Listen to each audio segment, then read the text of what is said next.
Welcome everyone to the Father and Son Caps Precap for the Caps 2016-2017 NHL season coming up. Tonight we're going to talk about some of the moves that the Caps have made in the offseason, the lack of blockbuster moves and why that's not necessarily a big deal, what the Caps successfully covered for themselves in the offseason, and again what they failed to cover. So, what do you want to start? What do you want to talk about first? Well, do you want to start with the draft? Yeah, let's start with the draft. So in the first round of the NHL draft, the Caps originally had the 26th pick. We ended up getting the 28th because of a trade with the St. Louis Blues. And with that 28th pick, we've got Lucas Johansson. Now, he is a relatively quick, relatively small defenseman. He's great at doing play-at-home defense. He's also great at activating on the blue line.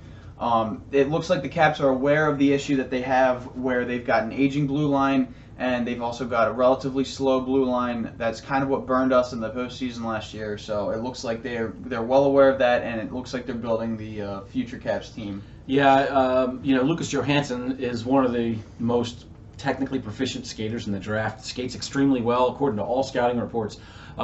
Takes away space, plays a great two-way game, can join the rush, can get back. Very, very good skater, very smooth.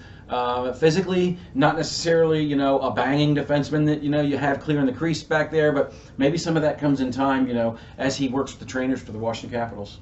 So the Caps also picked up Garrett Pilon, son of Rich Pilon, an Islander defenseman, certainly nothing like his father. His father was a defenseman who I think only scored 8 NHL goals, had a ton of penalty minutes. Garrett's more of a skill player. He's a center. The guy he's got some very good offensive skill, and certainly somebody who can maybe add a little bit of flair in a year or two to the Hershey lineup. Absolutely, and you see that that's a trend that the Caps have been doing over the last couple drafts. We tend to draft players in the second, third, fourth rounds, and they end up being very deep players on our AHL squad, the Hershey Bears. And you see them make a couple appearances here or there, maybe for the team. You see them during the the preseason games. Possibly future Washington Capitals. Certainly depth players if they do make it here. I don't think we're going to breed any superstars down there, but we will definitely do nothing but help the future Washington Capitals team by building up our AHL squad like this. Well, I like what Ross Mahoney's done over the years. We seem to draft a lot better. One of the knocks on Ray Shero when he was with the Penguins is the guy could make trades, but he really couldn't draft that well. Ross Mahoney, as director of scouting and of course now the assistant GM under Brian McClellan, has done a really good job of reaching down and grabbing some of that talent. We've done a good job with most of our draft picks since he's been with us. One of the draft picks that I'm really interested in with the Washington Capitals this year is a guy we picked up in the 6th round, Chase Priskie. Here's a kid who was born and raised in Florida, played for Quinnipiac, and he went undrafted the last 2 drafts. And this year was eligible. Before the draft, he said, he wasn't sure. Part of him wanted to be drafted, part of him wanted to be a free agent so he could pick where he wanted to go. But a kid who's really picked up the offensive game, wreaked a little havoc's got a lot of upside there. I'm really interested to see how he does, not only in training camp but beyond, and see what kind of future he has. This is a great story of somebody who wasn't drafted, somebody who Ross Mahoney saw some talent there, and took a 6th round pick and took a little bit of a gamble on this kid, and the kid's impressed a lot of scouts. One of the reports had his coach saying that the scout followed them around for almost the entire postseason. I'm kind of wondering if that's one of the Washington Capitals scouts. Probably. So very interested to see guys like that and see how they come along in the Cap system in the future. Yeah, and I think that I agree with you. I think that the Caps actually drafted really well this year. One of the reasons it doesn't show is because there wasn't a blockbuster draft. There wasn't an Austin Matthews that we picked up on our team. But for what we got and for what we gave away, I believe that we drafted pretty well, and I believe that you'll see these guys in our system still for the next years to come. So now that we've covered the draft, how about we move on to the other offseason moves? Guys that we've signed, guys that we traded, guys that we didn't sign. Yeah. Talk about how that's going to benefit our system next year. So one of the biggest trades, probably the biggest trade in the offseason for the Washington Capitals was Lars Eller for 2 second-round picks. Mm-hmm. A lot of people, the initial reaction was, why are they giving away 2 second-round picks for Lars Eller, a guy who's, barely breaking the 30-point mark in each season. I tend to disagree with people that say that, only because I believe that Lars Eller has much more potential than people give him credit for, and he's still relatively young. He's 27. One of the biggest problems with him is not with him, but with the organization that he was on. So he was with Montreal, but they kept shifting him around. He was never able to settle. He was never able to get comfortable with any of the players that he was playing with. With the Washington Capitals, I believe that he will be a solid third liner. I don't think you're going to see him much in the fourth line. I don't think you're going to see him much in the second line. I think you're going to see him with the same players. And because of that, I think that he's going to thrive. And that's absolutely going to help our depth. And our third line is going to be fantastic this year because of it. Well, I agree, and we certainly hope so. Lars Eller's a guy who, when he was with Montreal, maybe underperformed a little bit. He was drafted 13th overall, I believe, back in 2007. And, here's a guy who comes in, and he's going to be in that third-line center role, not with the really big expectations of a first- or second-line player. Right. So, sometimes when you're on a team and, you're in a situation like he was with Montreal, things get a little stale, and a change of scenery sometimes can pick guys up, and you can see some play come out of them that you really haven't seen before. And I still think there's some potential there. So I really like this pickup. It's certainly a lot of depth. We still have Jay Beagle, and there are still some other pieces that we can move in there. We've also got Marcus Johansson, but I really, really like Lars Eller coming into that third line role, as a centerman with less expectations, less pressure, and maybe he'll perform very, very well. And I really am interested to see. I think he's going to exceed some expectations this year. I certainly hope so. I believe he will. And another guy that the Caps picked up this year is Brett Connolly. And this guy, he was drafted 6th overall. Very, very underwhelming for a 6th overall right winger. Almost a two-way player. But I believe that he's going to fit our system really well with the depth. I think that he's going to fit perfectly as the right wing with Lars Eller centering and Marcus Johansson as the left wing on the third line. I believe that our third line is going to be, first they're going to work like clockwork. I think that they're going to be together for a long time this season, and because of that, I think that they're going to get to know each other. I think with this third line, you're going to see less bad passes, less of those neutral zone turnovers because guys aren't communicating properly. I think that these guys are going to be together, and that's going to solve one of our problems with our depth lines. Well, certainly you want some stability back there because that breeds what you just said. Better communication, better on-ice recognition of what's going on. Brett Connolly, not only was he drafted 6th overall, but it was only 6 years ago, and usually guys take a couple of years to break into the league, unless you're a top 2 pick. Yeah. Which most of those guys come in right away. But here's a guy who did underperform, but there is still a little bit of potential there. I don't think that the Caps are, I don't think that they are holding out any hope that this guy's going to come in and score 15 or 20 goals. He had 9 goals last year. He might get 10 or 12 or maybe 13 this year. I hope he gets or exceeds that. But I think it's a guy that's a depth player that gets you a solid, player that can play the bottom 6, hopefully in that third line role. And he's another guy who I think, when push comes to shove, may, because of a change of scenery, see some improvement. And you've seen that with other players that we've picked up. The Caps have a tendency to do 2 things: kill rental players and also bring out the best in players that are traded to us. And the latter part of that statement holds true, especially over the last few seasons. Look at TJ Oshie last year. He was kind of stagnant with the Blues, and he had a breakout season. It's the best season he's ever had, and he was on pace for it early on. And it's because he fit into our system. The Caps, they're very good at looking at guys that can potentially fit into our system, and I trust our guys to make those right decisions during the offseason, during the season, making those trades to make that stuff happen too. We picked up Mike Richards last year, a guy who everyone had basically given up on, a guy who had legal issues in the past, some personal problems, and he just worked in our system. He wasn't like a big point producer, but he was definitely a great guy to have back in our own zone. He was also a great guy to have in our special teams. A lot of these success stories come from guys that are traded to the Caps. Yeah, I think when the Caps picked up Richards, though, they were hoping for a little bit more offensive upside, and he turned into more of a penalty killing specialist, defensive forward type thing. But he filled a role for us, and I think he did it fairly well. He's still waiting for his phone to ring. Yeah. But Richards wasn't going to fit into the scheme this year. We kind of knew that going in. Another thing I really do like, though, is when we talk about those bottom six forwards, is it seems as though there might be a space or two for some of the younger guys in Hershey to get, have a shot at. And by that, you're looking at Nate Walker, Riley Barber, Chandler Stevenson, maybe Jakob Vrana. Some of these guys are going to need more time in Hershey, but we might see them, for a game, 2, 3 with the Caps this year. Maybe one of them cracks the opening night roster. If anything, it's going to do them good to at least get that exposure.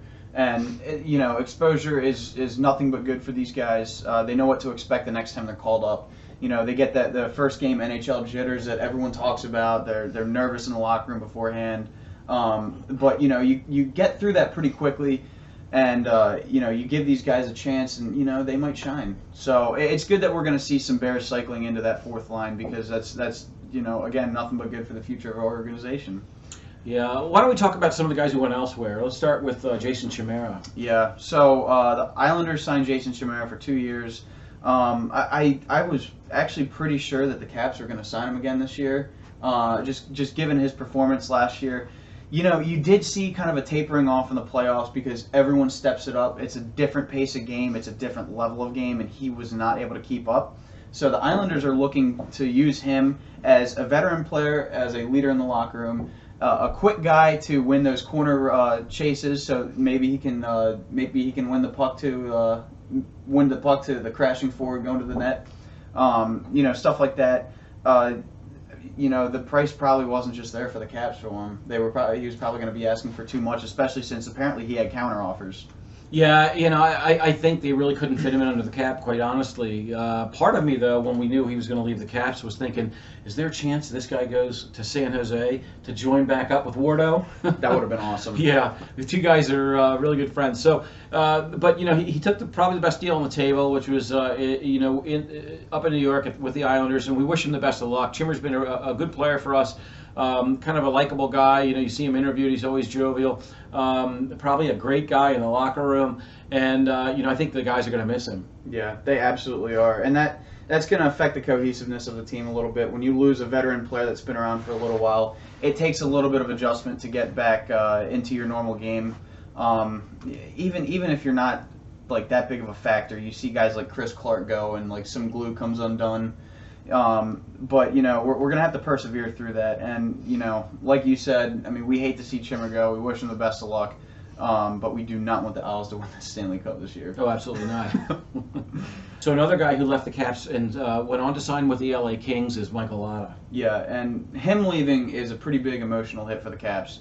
Michael Lotta is a very friendly guy. Everyone likes him in the locker room. Obviously, he's best friends with Tom Wilson, also great friends with Andre Burakovsky. They all live together. It sucks to see him go as a person, but as a hockey player, I mean, does it really do anything for the team? No, I think it's probably more, an impact in the locker room than it is on the ice. The guy, it played a role that a lot of other players can fill, and quite frankly, he didn't get that much ice time. So I think it was time for him to move on. We wish him the best of luck. But and maybe he'll find a nice little niche there in LA. But as far as the Caps on ice impact of Michael Lotta leaving, I see very little, and it gives an opportunity, for one of the younger guys to step up and take a role with the Caps this year. Yeah, it's definitely good for our younger guys that we can bring up who have more potential than Michael Lotta, since he's not getting any younger. He's 25, or at least turning 25 this year. So. I think the Caps did really well overall during this offseason. I think in the draft they did really well for how few picks they had, with the low draft numbers that they had, because we did so well during the regular season and then made it to the second round of the playoffs. The one thing that kind of troubles me is our defensive speed. I think that's the biggest thing that we're lacking in. I'm pretty sure that's the biggest factor in our loss against Pittsburgh in the second round last season. We didn't do anything to fix that. There's really not too much to be done. You don't want to get rid of guys like Alzner. You don't want to get rid of guys like Carlson. We're kind of locked into 2 long contracts with Niskanen, who I have no problem with, and also with Brooks Orpik. Yeah, he got injured and he came back and he did not look the same at all. Yeah, a lot of times when players get injured and they come back, especially when they're playing in the playoffs, a lot of the injury information isn't released until after the season. It's no secret that Brooks Orpik's not getting any faster. The guy is a workout hound. He apparently his diet is impeccable. His work ethic is great. Great locker room guy, great leader on the ice. All of those good things. Maybe a little step slow. I have a little trouble with the third pairing. We got three guys back there that. Taylor Chorney, Nate Schmidt, and Dmitry Orlov. And by the way, that is one thing left to do. We have to sign Dmitry Orlov. I think that's getting done. It sounds like the two sides are talking, and those talks are progressing as we're taping this. Maybe something else happens later on, but I don't think there'll be a problem getting him signed. But do we have that defensive depth when you take a look at, our bottom three? I believe that we have depth. But I just don't believe that it works for whatever reason. You've got guys like Dmitry Orlov, who he's a great two-way defenseman. He can definitely play stay-at-home defense. He can also work the puck, like we've seen. He used to play forward at some point in his life. You also have guys like Nate Schmidt, who is fast as hell. One of the hardest working guys in the entire organization. And Taylor Chorney, who definitely showed that he's worth what we're paying him for. He can definitely keep up with an NHL caliber game. It's what makes it so that our system's not working the way it is right now. Well, for one, Dmitry Orlov, I think his primary issue is decision making. He's had trouble getting the puck out of the zone. He makes passes that are, not very smart passes. He will costly turnovers. I think we've all seen that. I think Nate Schmidt is kind of a little bit enigmatic. I mean, he's got great games and not so great games. I think he's somebody who still has some upside this year, and we'll see him progress. And Taylor Chorney, a guy who might not have as much upside, I think, anyway, as Nate Schmidt, but certainly somebody who I think can be solid back there, as a 5'6" defenseman. But getting back to it, I really would like to have seen the Caps add a shutdown guy back there, another shutdown guy that'll clear the crease, wreak some havoc. I don't think we have that now. We have got some very good defensemen, in Carlson and Alzner. Alzner, by the way, had a great year in my book. I mean, the guy was fantastic. Carlson, always a very solid player, and of course Niskanen, I thought played very well as well. So I do think we lost a little bit of that edge in the playoffs when it came to the bottom three guys. Absolutely. So big shout out to NovaCapsFans.com. A lot of people know who they are. They're one of the biggest Caps blogs in this area. They started off very small in Northern Virginia, and they've exploded since then. We've been in contact, and it looks like this season we're going to be making regular videos as a segment for them. And we're incredibly excited to be working with these people. They're very hardworking. They're very, very dedicated fans. We're ecstatic about this. Absolutely. They've got some great content over there. In the summer when the hockey doldrums come around, you always can go to their site and find great articles. They have predictions. They've got profiles. They've got, Caps history. They even introduce you to, guys like Garrett Pilon. Some of their articles, fantastic. Some great insight. So head on over to NovaCapsFans.com. Fantastic blog. Absolutely, and we will definitely be seeing you on that blog this upcoming season. If you have any questions for us, put them in the comments. We'll be more than happy to address them in our next video. Absolutely. All right, fans. Until next time. Let's go Caps!